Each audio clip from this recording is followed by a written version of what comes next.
Good morning. Hopefully you're having a wonderful day. And rain is back on, but this is not the weather reporting service, so that's okay. Look, I wanted to come in and talk about something that I think is very important. When we are investing in anything, real estate being very heavily human oriented, I think it's important to have a discussion about how do we work best with people and how do we manage folks.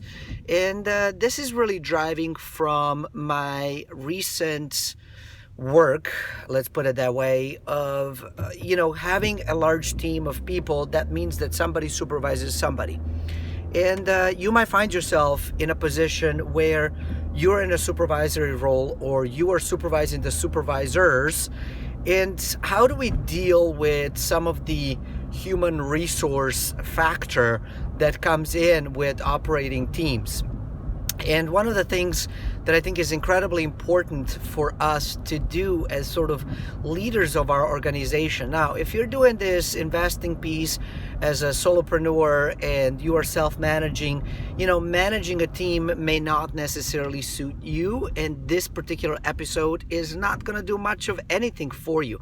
But I think that there are going to be nuggets that you're going to learn and hopefully appreciate from this particular episode.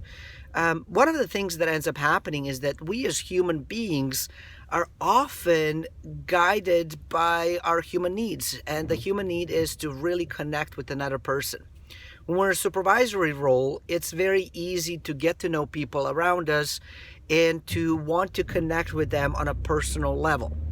And that is quite fine and grand. But I think that there has to be some sort of boundaries that exist for us in this particular role, because there's a power play that is happening. And sometimes we don't always pay attention to that. And that power play can happen on the supervisory level, right? Like if I was to supervise you, potentially I have a spoken or unspoken power over you because, right, I have ability to promote or fire, to change the posting, to do all kinds of things. And so for that reason, there's an onus on to individuals who are supervisors to pay a bit more attention to how they're behaving and how they're interacting with the people that they supervise. In real estate, you might, again, if you have a business, be in that role, but you have this power, so to speak, over tenants.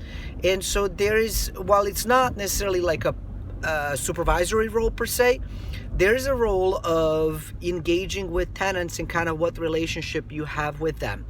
And sometimes, especially if you end up living in the property that you're renting as well. So say that it's a fourplex, for example, or even, a 20 units property where you're renting one unit and living, or renting other units and living in one. Sometimes you will find that there are tenants that you really connect with, or at least you feel like you have a connection. What I want to use this video is sort of a warning to really keep the boundaries and always keep in mind the role and relationship between the two parties.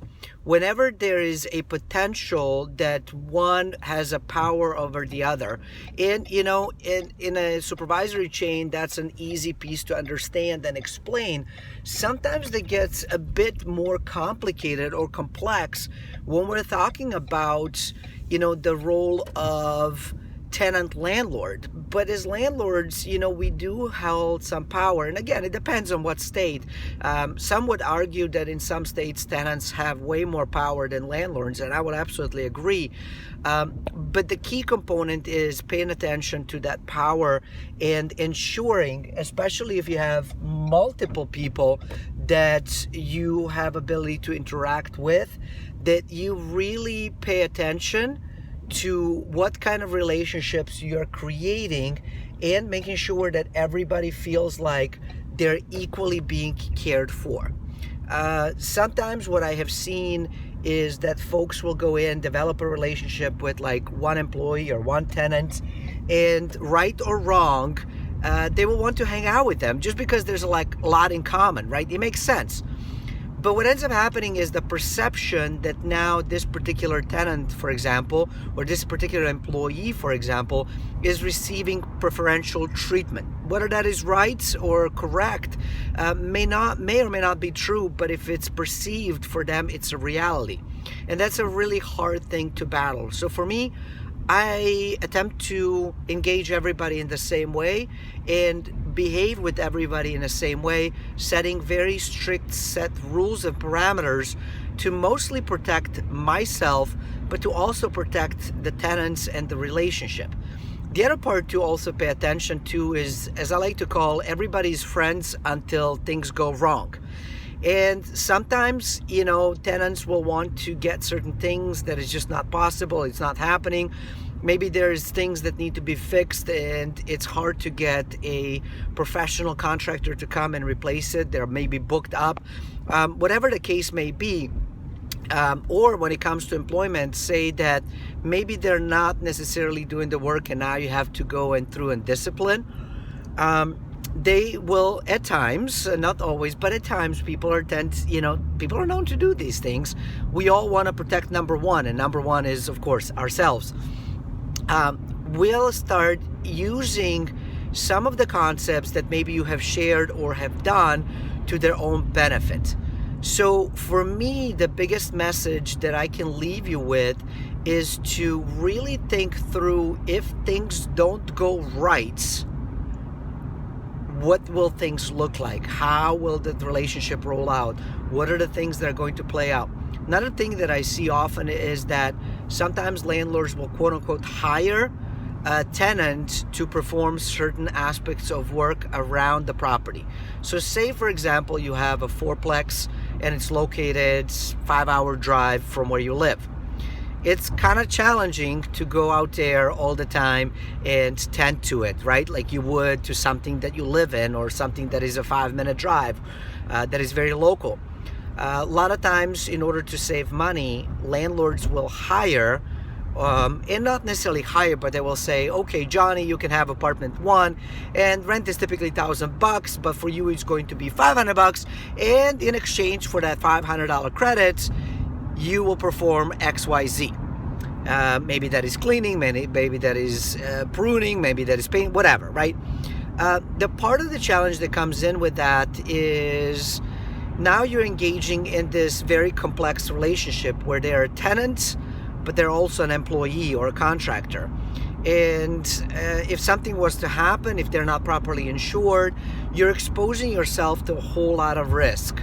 The way that I like to do stuff is, just hire Johnny as an employee and call it a day, or have Johnny as a tenant and call it a day, charge a full rent that you would anyways, and then hire another party to perform the work. By separating the roles and relationships, you are now removing a lot of risk because you're creating very clear roles of how things are going to work out. So if it's an employer-employee kind of challenge that might come up, that's one way that you would deal with it, versus another way when somebody's a tenant, or as sometimes I like to call it, a client. You really have to think of them as a customer, as a client, and treat them that way. And the relationship, I would argue, is very different, client to provider, or like service provider to customer, than it would be employer-employee. Laws are going to be very different as well. And so for all of those reasons, I like to create this separation whenever possible to be able to protect myself, to protect my assets, and of course to protect them as well, because I find that we have responsibility to ourselves, to our family, to our assets, but also to the other parties. Hopefully this is helpful to you and is getting you to think in a different way. If you're liking this video, please invite folks to join the page, to come and watch these videos. Recommend, it's free service. I do it because I love what I do, and I love teaching, and I love helping people out. Until next time, stay forever money blessed, and do remember, you are only one deal away.